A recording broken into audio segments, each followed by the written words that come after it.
Hey guys, welcome back to the channel. Today, I'm going to talk about one of my passions in life, high mileage vehicles. I know it sounds crazy, but in today's world, I can't understand how people pay the ridiculous prices for new cars or even slightly used vehicles. And over the past 4 or 5 years, I've really developed a love for high mileage cars, things that other people would view as not good enough anymore. As you probably saw in the thumbnail of this video, I currently own what I believe to be 3 high mileage vehicles. Right over there, all the way on the other side of the garage, that one's going to be leaving the stable here pretty quickly because I just bought the Mercedes behind me. But that Honda Civic's got about 225,000 miles on it. This thing I bought to replace it has more miles on it. Maybe you'll tell me that's the most ridiculous thing ever, being a German luxury car, but I'm going to take a whirl at it. So this thing's got 229,000 miles on it. It's a 2011. And then the truck, which isn't in the garage, it's spending its evening outside. That's my highest mileage vehicle. It's got 313,000 miles on it.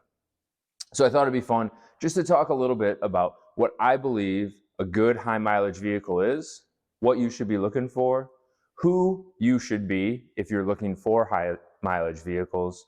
And because of course they're not all made the same, right? They're not all going to be equal quality. So I'm going to talk about 5 things that I think you should consider if you're getting into the high mileage vehicle game, or if maybe you're just looking for a car you can afford and the only thing that's out there is high mileage.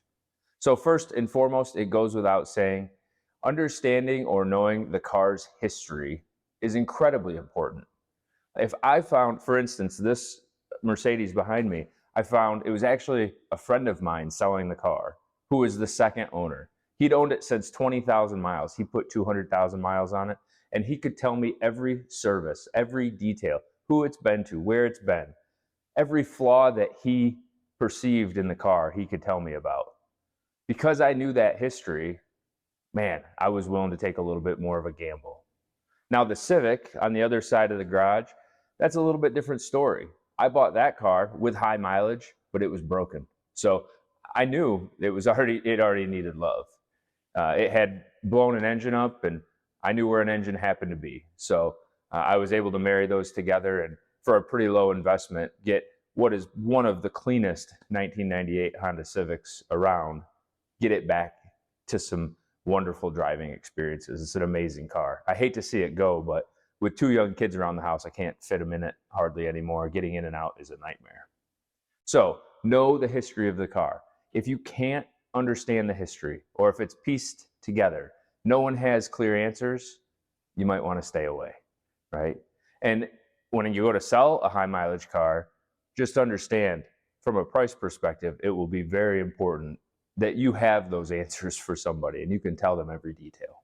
The second thing I always look for when I'm getting into a high mileage vehicle is part availability.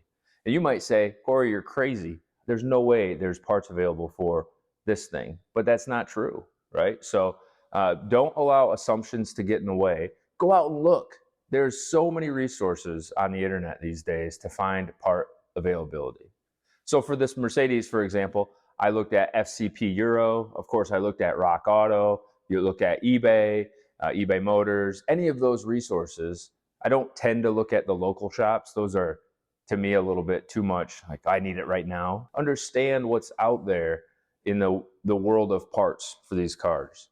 Of course, the Civic, even though it's much older, or my Duramax outside, they made a bajillion of them, right? So parts typically are available and cheap. That's such a great side effect of having the right high mileage car. Parts are available and really inexpensive.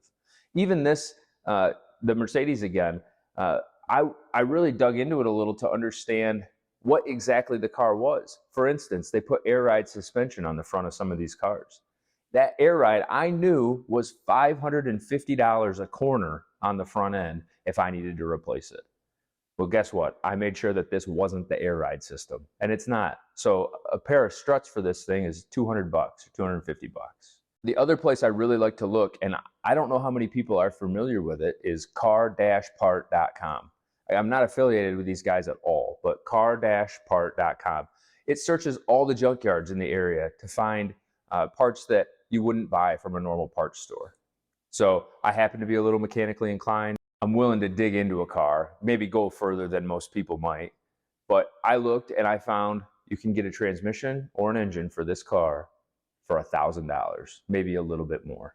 So now that gives me the confidence. Even though it's a high mileage vehicle, I can go get big time replacement parts for not much money.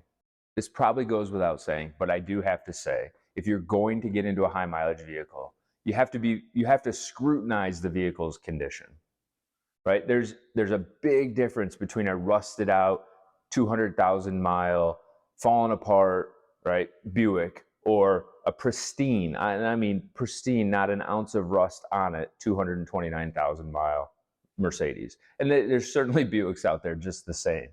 I live in Michigan. Michigan, obviously, we have tons of rust. And I'm sure in the South or other parts of the country, you have other issues that as cars get to higher mileage start to plague them. I'd be interested to know what those are, especially as you're in the different geography of the United States. So drop that in a comment below. Let me know what you really look out for in your area.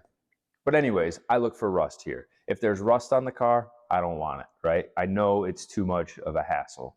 But if it's got good solid bones, right, then, and it's got pretty inexpensive replacement parts, then man, it's probably worth a shot. The next two things are less about the vehicle and more about you, right?